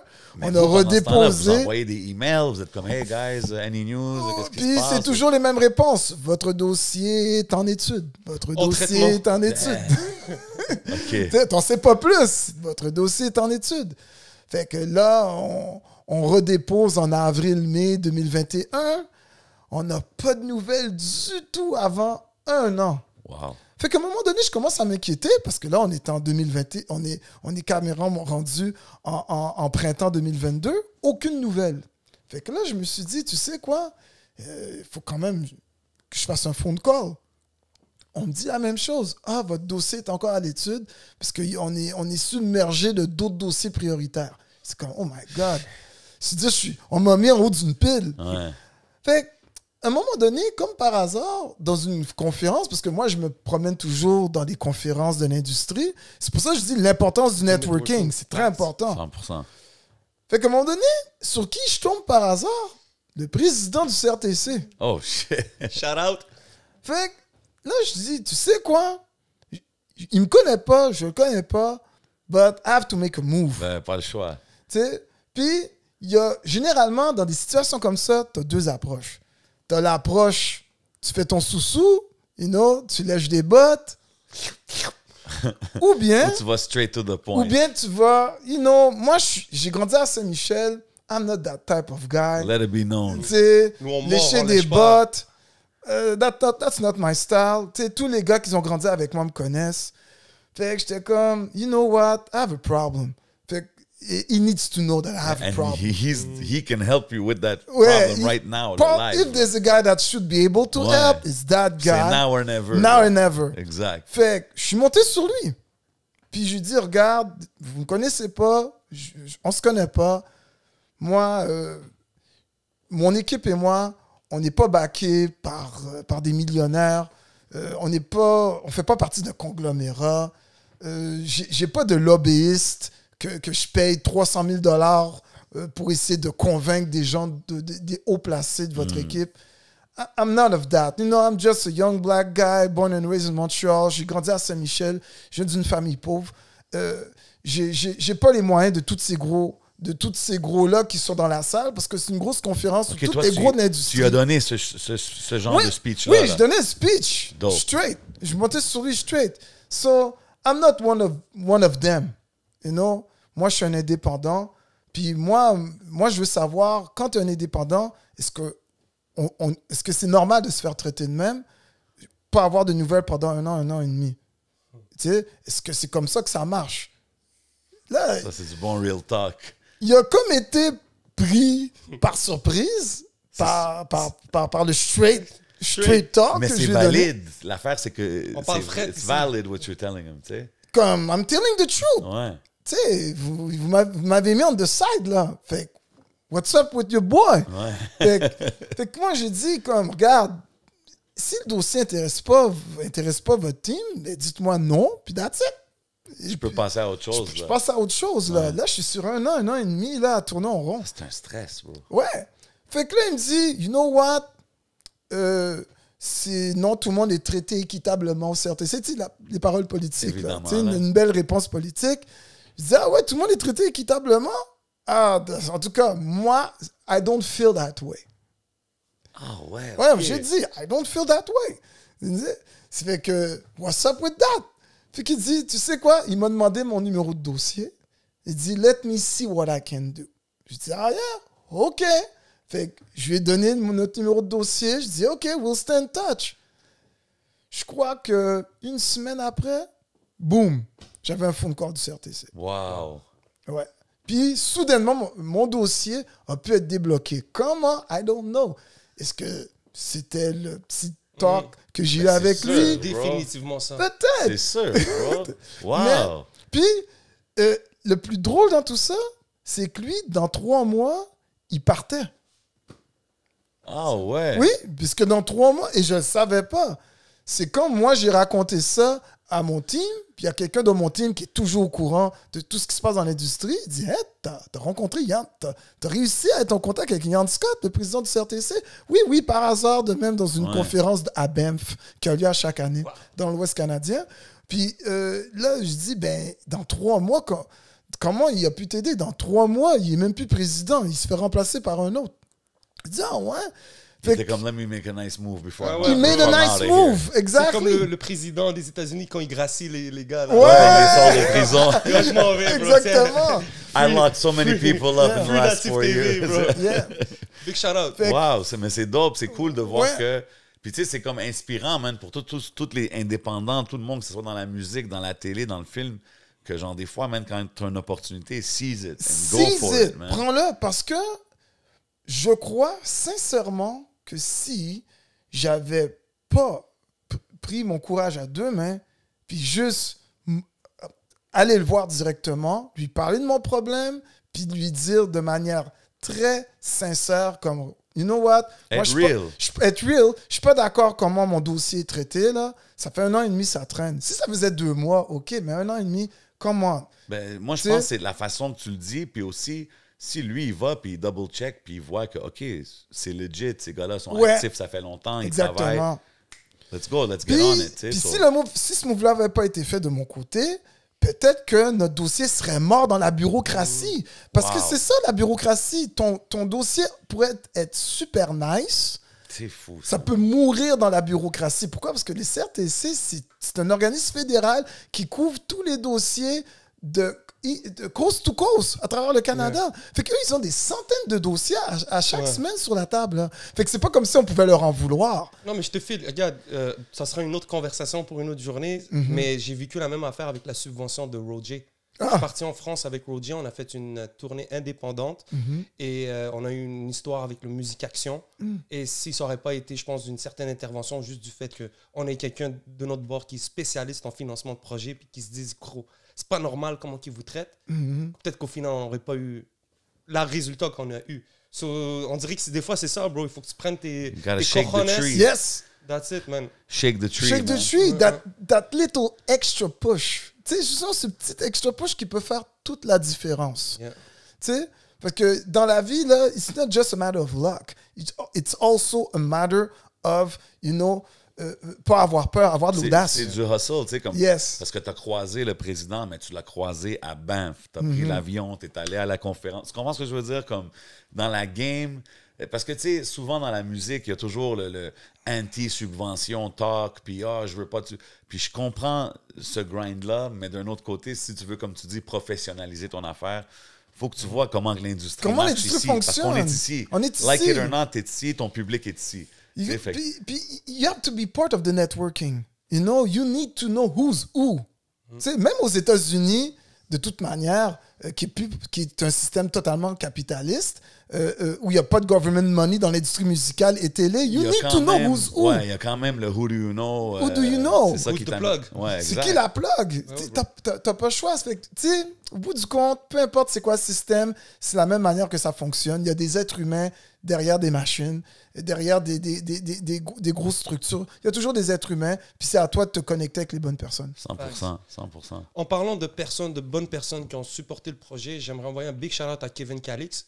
Shout out KK. Qui a été vraiment un gars qu'on a vu on the forefront. Que même 100%. quand il y a eu les lettres tu sais, quand les câbleaux distributeurs ont montré leur refus, il était là, il les a exposés un par un. Tu sais, je sais que des fois, c'est pas facile. Avec les lives. Avec les lives, les trucs. Déjà, est-ce que tu peux me dire comment tu as connu Kevin Calix? Puis comment il a embarqué dans ton aventure? Dans cette aventure-là. Ouais. Puis c'est quoi le rôle qu'il a amené? Ouais. Ben, tu sais, Kéké, comme tout le monde aime l'appeler, c'est assez spécial parce qu'on m'avait parlé de lui il y a plusieurs années de ça. La première fois qu'on m'a parlé de lui, c'était en 2012, en 2013. On me disait, hey, Jean-Yves, Kéké, me rappelle-toi quand tu étais dans le game de la musique. Tu sais, moi, j'avais quitté le game de la musique depuis plusieurs années. Puis, parce que j'étais dans le corporate seulement, là. J'avais quitté le game de la musique pour aller dans le corporate. Ouais. Puis j'étais comme, Kéké, c'est qui ça, Kéké? Puis il dit, oui, c'est un promoteur. Parce que moi, c'est comme ça, la première fois que j'ai entendu parler de Kéké, c'est comme un promoteur d'événements. Il fait venir des artistes des States. Ouais. Moi, c'est comme ça que j'ai entendu parler de lui en 2012-2013. Il dit, ah ouais, c'est cool. On m'avait envoyé des liens de ces événements dans des clubs, dans des salles de spectacle. Fait que je dis, c'est bien ce qu'il fait, that's cool. Mais moi, le monde de la musique, I'm not part of this industry anymore, so I don't really care. Et c'est là, fast forward, 3-4 ans plus tard, j'entends parler d'un Kéké Show qui commence à bumper puis créer beaucoup de noise en 2017-2018. Puis c'est un de mes partners, à un moment donné, qui a besoin de quitter un de nos meetings, qui dit, OK, guys, est-ce que le meeting est fini, là? Moi, je veux pas rater mon Kéké Show. Tu veux pas rater ton quoi? Kéké Show. Je dis, il me semble, I heard about this guy named Kéké. Il dit, envoie-moi le lien, je veux garder ce show-là. Puis, je suis allé voir, je dis, il y a quelque chose dans cette affaire-là. Tu sais quoi? J'ai demandé à tout mon team, on va aller dans un des tournages. Parce qu'en 2018, n'importe qui pouvait se présenter dans un des tournages du Kéké Show. Au Blueprint, je pense. Oui, le Blueprint, c'est ça. Le club qui s'appelle le Blueprint. Puis d'ailleurs, c'est là la première fois que je suis allé dans un des tournages, juste pour regarder c'est quoi l'ambiance. Puis si je me rappelle bien, le sujet, c'était sur la religion. Ah ouais, il aimait bien. We all know KK and his topics. C'était chaud. Je crois qu'il y avait au moins 150 personnes dans la salle. L'ambiance était incroyable. Le débat était chaud. Puis moi, je dis, I've never seen that before. Puis il faisait ça live sur Facebook Live. Puis il y avait sa propre petite équipe.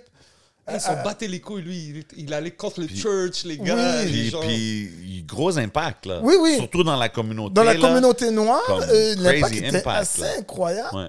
Puis je dis, il y a quelque chose ici que ça vaut la peine de jeter un œil. Puis ça faisait à peine quelques mois que nous, on avait lancé la chaîne. Là. Ça faisait pas longtemps qu'on avait lancé la chaîne. Fait que j'ai dit, tu sais quoi? On doit convoquer son équipe. Fait que notre premier meeting qu'on a convoqué Kéké, c'était en automne 2018 qu'on a rencontré Kéké dans les bureaux de Natif pour la première fois. Vous venez de commencer il y a quelques mois, genre. Puis oui, ça faisait à peine quelques mois qu'on était en opération. Puis on a commencé les pourparlers avec son équipe. Puis on a dit, tu sais, Kéké, t'as quelque chose. Ce que tu fais, c'est de la production amateur, mais le potentiel est là. Une communauté. Oui, tu as une communauté derrière toi qui te suit, mais il y a quelque chose derrière toi. Puis c'est comme ça que ça commence. Fait que ça, puis là, on a vu qu'il y a eu un gros upgrade comme dans son émission, le set et tout. Ben ça, c'était en 2020 qu'on est rentré en ondes pour la première fois, qu'on a fait une première production avec lui. Ça a pris 2 ans. Puis ça, c'est-tu une production, I guess, KK/Native TV, Oui, co-production? c'est une coproduction. Donc, c'est son équipe avec notre équipe qu'on a décidé d'embarquer en coproduction. Ça, c'est-tu quelque chose qui est encore possible pour Natif de genre prendre un projet puis dire je veux le coproduire? Exemple des projets que vous recevez. Oui, effectivement. Comme La Pause Hip Hop, c'est une coproduction. Ah, OK. Aussi, on en fait de temps à autre. Pas souvent. Il faut que ce soit vraiment un projet qui attire notre attention, dans lequel on est prêt, évidemment, à faire participer, investir nous-mêmes nos ressources pour coproduire un projet. Mais qu'est-ce qui est cool avec Kéké, c'est que je trouvais qu'il avait une vision qui concordait bien justement avec nous, comment on voyait un petit peu l'univers médiatique à long terme. Moi, je trouve qu'il a vraiment aidé dans la visibilité. Tu sais, même l'affaire qu'il fallait signer. La pétition! La pétition, oui. tout ça. Tu sais ce que je veux dire? Like, he really put it out there. Tout le monde de la communauté hip-hop. Ben oui, il fallait signer, il fallait donner des tout le monde si qui suit son quelque chose, comme il amène une communauté avec lui. Tu sais, puis je pense que ça l'a amené un gros boost à Natif. Ben, tu sais, hein, Kéké, c'est un militant à la base de cœur. Hein? Ouais. Comme oui, c'est un producteur de contenu. C'est un partenaire, un des premiers partenaires, justement, qu'ils ont commencé à travailler avec Natif. Tu sais, mais avant tout, c'est un militant. Puis c'est ce côté militant qui est venu me chercher, moi, personnellement. Tu sais, moi, je suis quelqu'un qui vient justement du milieu hip-hop des années 90. Puis, tu sais, le hip-hop dans les années 90, ça a commencé comment? Ben, c'est un mouvement militant, le hip-hop des années 80-90. Tu sais, moi, j'ai connu le rap dans les années 80 avec Afrika Bambaataa, avec Run DMC, avec Public Enemy, ouais. Arrested Development dans les années 90. OK. OK, c'était ça tes vibes. Moi, c'est ça, ce vibe-là. C'est le vibe-là de NWA, ben oui. le message justement de l'injustice des policiers All the LA. same message, juste donné différemment. NWA was angry, oui. Arrested Development, c'était plus... Exactement. Public Enemy, c'était plus conscious rap. Tu comprends? Mais c'était militant. Ouais. Comme ça. Puis donc, ce côté militant-là, dans lequel moi, c'est le hip-hop dans lequel j'ai vraiment embarqué quand j'étais adolescent. Ben, c'est ce côté militant-là que j'ai trouvé chez Kéké, qui m'a attiré. Ça me rappelait, moi, ma jeunesse. Bon, malgré que je suis encore un peu jeune. Là. Mais on l'a mentionné tantôt, là, KZ Combination, tout ça. C'est quand même dope à mentionner que tu as commencé vraiment dans le rap game. Tu sais, KZ Combination, c'est Org qui avait produit. Oui, DJ Org. Ouais, c'est Félix.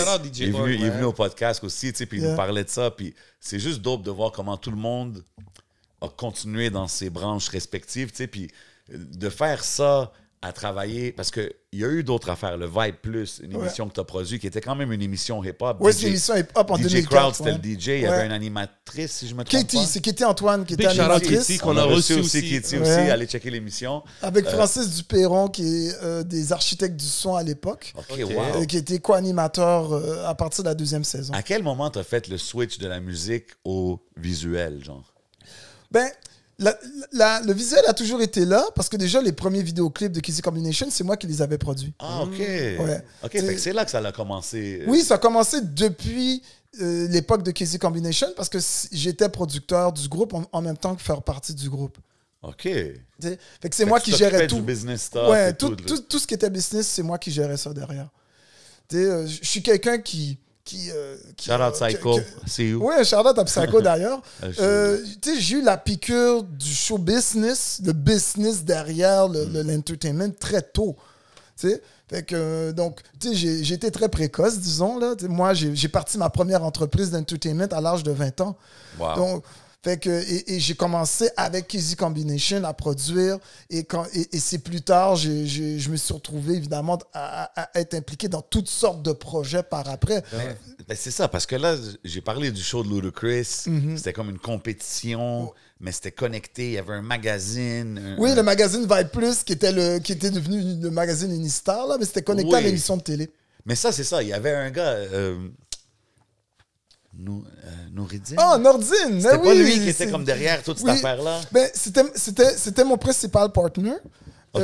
Moi, tout ce que je me rappelle qu'on me disait, tu sais, back in the days, c'était comme il y a un gars, il travaille dans les cosmétiques, il a plein de bread, puis il rentre dans le game du hip-hop, genre pretty much, tu sais. Ouais. Là, je vois un magazine, une émission de télé, comme c'était quand même big, là, qu'est-ce qu'il essaie d'entreprendre. Oui, parce que quand on a commencé à produire l'émission de télé, j'ai été approché par quelqu'un de son entourage qui me parlait de lui, puis qui me disait hey, c'est quelqu'un, il y a quelqu'un qui aimerait rentrer dans le game du hip-hop, puis qui serait intéressé à investir. Puis je disais investir dans le game du hip-hop? Let's go. dis, I've been grinding the last 10 years. Why not? Ouais.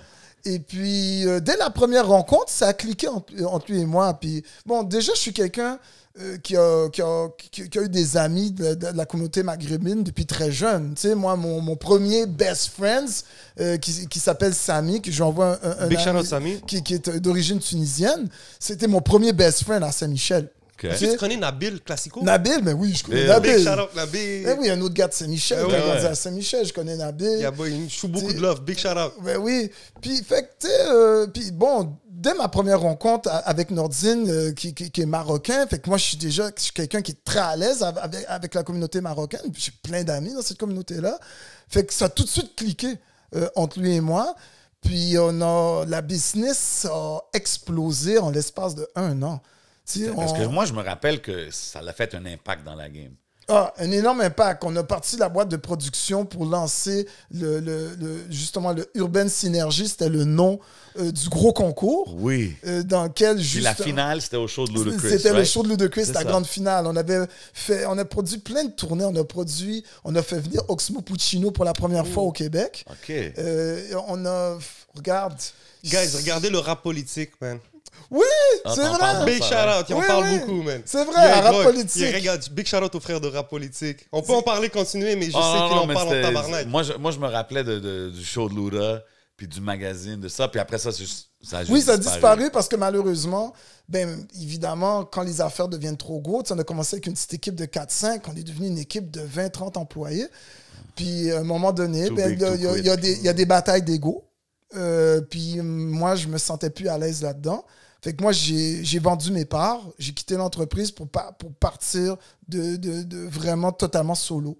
Puis c'est là que j'ai décidé de lancer Clovis International. OK, c'est Puis ça. que j'ai commencé à travailler avec d'autres artistes, avec Roy Enoch et d'autres artistes. Yeah. En parlant de communauté maghrébine, tu sais, moi je suis maghrébin, puis tu sais, je vois Natif TV, puis j'ai totalement envie de m'impliquer, j'ai vraiment envie de faire partie de cette aventure-là. Quand je regarde Natif TV, j'ai l'impression que c'est beaucoup... Puis je comprends, mais j'ai beaucoup plus l'impression que c'est antillais H que plus francophone en large. Parce que j'ai même regardé les gens que Natif TV regardent sur Instagram, je n'ai pas trouvé de maghrébin. Là, j'étais comme, yo, where we at? Tu sais, tout en sachant que je sais que l'intention finale, elle est de même. Je le sais. Je ne suis pas là en train de me dire, yo, ils ne veulent pas nous représenter. Je le sais que c'est fait pour nous. Mais parce que je sais que même dans les quartiers comme Saint-Michel, qui était un quartier qui était hyper haïtien, Oui, à une certaine époque. Oui, à une certaine époque, là, on voit, il y a une communauté maghrébine aussi qui commence à arriver. Oui, avec le petit Maghreb est carrément là. C'est ça, t'as le classico, la boucherie classico, Yeah. allez checker. Of course, vous voyez le commercial au début de l'émission. Vous savez déjà. Donc, est-ce que c'est quoi le portrait de la communauté pas maghrébine, mais disons ethnique, Ethnique. francophone au Québec en ce moment. Ben, c'est sûr que on veut absolument que la porte soit ouverte à toutes les communautés. Mais évidemment, c'est une question de contenu maintenant. Il faut des producteurs de contenu, des communautés viennent nous voir. C'est ça, j'allais te demander, comment tu gères ça par rapport à toi, qu'est-ce que tu veux projeter, right? Parce que si tu reçois juste des producteurs de contenu, disons, haïtiens, comment tu vas représenter les autres communautés s'il n'y a pas de contenu qui vient... Ben, on a vraiment essayé de faire un peu plus d'efforts pour justement s'assurer que des producteurs de d'autres communautés... vous vous connectez avec les... Ben ouais, man. On fait des efforts. Bon, il y a quelques mois de cela, on a fait une première collaboration avec des producteurs de la communauté hispanophone. Ah oui, avec un TV. show, le Urbano, Très le dope. show Ah ouais, Urbano. Shout out. Donc Ivo, là, MC Ivo, qui est un gars super sympathique, qui s'est vraiment mis en team avec Ronaldo. Ouais, c'est ça, Ronaldo est derrière, il produit Il coproduit Shout out. avec Ivo. Black Box. Oui, Yeah. Black Box, Ceux exactement. qui font les alcooliques. Oui, Il produit les aussi alcooliques la chronique anonymes. des alcooliques, Yellow Seat Podcast. Yellow Seat Dis-leur. Checkez Podcast. mon émission sur Yellow Seat, you already know. Comme et ça, c'est un bel exemple de gars qui se sont mis ensemble et qui sont venus nous voir avec un concept, puis qu'on a embarqué tout de suite. OK, it, puis man. exemple, ça, c'est-tu... Parce que là, je pense qu'il va y avoir un dévoilement de la programmation. Oui, qui oui, s'en le vient 18, bientôt. ouais, qui s'en vient là bientôt. Fait qu'une fois que ça, c'est fait, ça, c'est pour exemple la première saison, I guess, c'est comme ça que ça marche? Oh, ou- c'est pour toutes les surprises qu'on va annoncer là, au lancement. Ça va être vraiment pour 2023, surtout 2024. Donc, Fait c'est les qu'exemple- productions qui vont être en cours. Les productions comme le show Urbano... Le tout show ça, Urbano, la première saison, la production, parce que là, on a fait c'est vraiment ce qu'on appelle une saison pilote qu'on Ok, a produit, ok, ouais. juste pour tester le marché. Puis la communauté hispanophone, Ils ont embarqué. ils ont embarqué très rapide, Ben Très real dope, quick. Très dope. Puis je vous avoue, je savais pas qu'il y avait autant de talent dans cette communauté-là à Montréal. I didn't know. Tu sais? Fait que, et c'est là que j'ai vu à quel point c'était important de faire des moves comme ça. Fait que je suis 100%, sûr que je vais avoir sûr. le même genre de surprise dans la communauté maghrébine. J'en suis sûr. sûr et certain. Puis comme je vous pitch pas le blâme, le blâme est beaucoup plus de notre côté, à nous de nous organiser, puis que les gens puissent voir des opportunités comme ça, autant que ce soit pour les subventions que comme guys, like there's something Ouais. for us now. So Puis je sais pas si vous avez entendu parler de ce collectif-là qui s'appelle Fishnet. Bien sûr. ouais. En tout cas, par exemple, tu as vu, ça, c'est un bel exemple de collectif de créateurs. Donc, je sais qu'il y a beaucoup de Maghrébins qui sont Ben ouais, mais dans c'est cette équipe-là. c'est mes voisins carrément. Si tu veux, Ouais. je te connecte avec eux. Bon, tu sais, ça, c'est des gens pour qui la porte est ouverte, Ben oui. qui viennent nous voir. Anas, Oussama. Tu sais, parce que souvent, ce qui se passe, c'est que tout le monde veut travailler en silo, dans chacun son de leur coin. côté. Tu sais, puis c'est pas du tout ça que nous, on veut Mais je pense que faire. le show Urbano, c'est un bon exemple. Comme tu as dit, c'est quelqu'un qui a pu leur donner un coup de pouce, quelqu'un qui avait l'idée créative, ils ont connecté, Yeah. puis après, ils ont connecté avec toi. T'sais, So why not? Puis une autre fois, moi, je suis fier, puis je suis content de voir la communauté haïtienne comme prendre le forefront de ce combat-là, parce que 100%. Stills, le rap montréalais, appartient à la communauté haïtienne, avec les Mosaïens, que ce soit les Rainmen, comme vous avez été la communauté qui a bring ça en avant. On a fait partie des originators du mouvement C'est exactement. en tant que tel. Parce qu'à la base, tu sais, souvent, il y a un mot qui est très à la mode, là, appropriation culturelle. Là. J'en ai parlé justement avec Kéké quand j'étais... Ben, moi, je le dis, nous-mêmes, les jeunes de ma génération, on a fait de l'appropriation aussi de la culture hip-hop qui vient pas de la communauté haïtienne, mais qui vient de la communauté noire du Bronx aux États-Unis. Parce que moi, j'ai pas grandi dans le rap. Moi, j'ai grandi dans la musique compas de mes parents. Hein. Moi, c'est quand je faisais des voyages très jeunes à New York. Parce Le que, classique Montreal Story. exactement, le classique Montreal Story, parce que, bon, par défaut, on a une communauté qui se retrouve sur toute la côte est américaine. Fait que comme j'ai beaucoup de familles à New York, ben, je me suis retrouvé exposé au rap. Parce que le rap n'était pas accessible dans les années 80-90 à Montréal comme ça pouvait l'être à New York. Non, exact. Tu sais, fait C'était que, ça le classique. C'était comme, hey man, ramène-moi un mixtape de Ouais. tel DJ ou whatever que tu peux m'avoir. tu sais. C'est pour ça que moi, ma position par rapport au mouvement hip-hop, à la culture hip-hop, c'est que tout le monde a emmené, justement, a contribué au mouvement hip-hop d'ici. Les jeunes de la communauté haïtienne, les jeunes de la communauté maghrébine, les Blancs sont très présents maintenant avec les Loud et de ce monde. Big shout out Soulja aussi. Et Soulja, les Loud et les Soulja de ce monde. Fait que c'est multiculturel. C'est pour ça que, tu vois, c'est pour ça que moi, je dis toujours que Natif TV, c'est comme l'héritage de la génération hip-hop qui est un mouvement multiculturel. Je trouve que c'est une façon parfaite de le décrire. Puis moi, quand tu dis ça, c'est comme, I feel like, OK, it's a channel for us. Là, exactement. Puis Natif, ça semble être dans l'industrie qui a toujours été, disons, fermée ou difficile à infiltrer. C'est comme la lumière dans le tunnel que tout le monde attend depuis tant d'années. Ouais, j'espère que ça va être ça, tu sais ce que je veux dire. Puis je sais qu'il y a des gens, tu sais, effectivement, qu'ils ont peut-être eu cette image-là que, Natif, ça a l'air d'être un black channel à la BET for black people. Ben, c'est pour ça que je l'ai demandé au début. Parce que moi aussi, au début, je pensais que c'était ça. Après, quand je t'ai vu sur des plateformes différentes, je dis OK, je vois que c'est ouvert à tout le monde, mais je pense que c'est important de mettre l'emphase là-dessus que il y a des shows latinos, il peut y avoir des shows pour la communauté arabe, maghrébine. C'est ouvert à tout le monde. Puis c'est important parce que Montréal, c'est tout le monde. Oui, absolument. Comme tu as dit, on a grandi avec toutes les communautés, you know what I mean? À Saint-Michel, c'est vrai que même si la communauté haïtienne a fait partie des premières grosses communautés à avoir envahi le quartier Saint-Michel, mais très rapidement après, les communautés hispanophones, les communautés maghrébines ont pris énormément de place à Saint-Michel et dans le reste du Montréal, et même maintenant, c'est le reste du Québec 100%. Qui devient de plus en plus multiculturel. 100%. Puis nous, notre objectif, c'est d'être représentatif de ça. Ben, bro, moi, je pense que it's definitely looking good. Ouais, it's definitely looking good. Puis on dirait que ça s'en va vraiment là. Maintenant, moi, j'ai une question. Là, tu as dit, on dévoile la programmation pour fin 2023-2024. Yes. À quel moment? Parce que là, c'est comme la CRTC vous ont donné 5 ans. Un contrat de 5 ans. Oui, c'est une licence de 5 ans. Une licence de 5 ans. Fait à quel moment dans ces 5 ans penses-tu que Natif va être, comme on cruise control, genre que, OK, ça va bien représenter notre chaîne? Pour être conservateur, on aura probablement besoin du 5 ans au complet. Wow, pour vraiment atteindre ce qu'on appelle une vitesse de croisière. Et parce que c'est un énorme défi qui nous attend, qu'on ne peut pas prendre lightly, qu'on ne peut pas prendre à la légère. Et on va devoir vraiment... puis ce travail-là, ça va des deux côtés. De notre côté, en tant que diffuseur, plateforme de diffusion de contenu, puis de l'autre côté, le travail va aussi être du côté des producteurs. Parce que nous, on est interdépendants. De la même manière que les producteurs vont enfin avoir un diffuseur pour eux, dans nos communautés, que nous, on est là pour ça.